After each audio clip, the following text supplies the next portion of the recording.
Developing right now, a retired high school teacher missing now for more than 4 days is the subject of an intensive search in Kankakee County. CBS 2's Mike Puccinelli joins us from a parking lot near Kankakee River State Park. That's where that teacher's vehicle was found on Tuesday. So, Mike, they are starting from the spot where the van was located and fanning out from there. Is that right?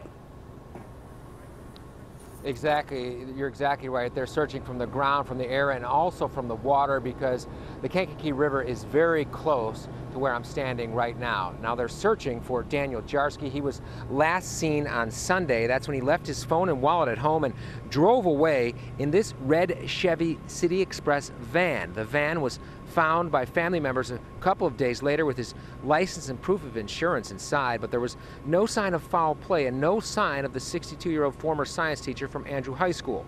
Today, dozens of searchers showed up to try and help the family locate their missing loved one. The Missing Persons Awareness Network is working in conjunction with the Illinois State Police to try and bring Jarsky home safely. His wife says her husband would never willingly leave his 3 sons. That's why she says his disappearance is so baffling and frightening.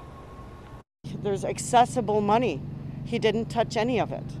So that's somebody that says to me, I'm coming home. And something, I think, just prevented it from that from happening. I don't think that's his doing. I don't think that was his choice. There is a grave concern that he could be endangered, so we just want to make sure that everybody is aware of what happened. We do not know if he's alive.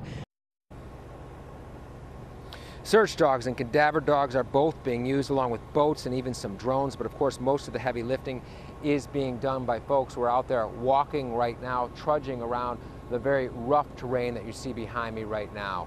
Anyone who wants to help out should head to State Route 113, Parking Lot 6. Reporting live near Bonfield in Kankakee County, Mike Puccinelli, CBS 2 News. Back to you, Marissa. All right, Mike, thank you.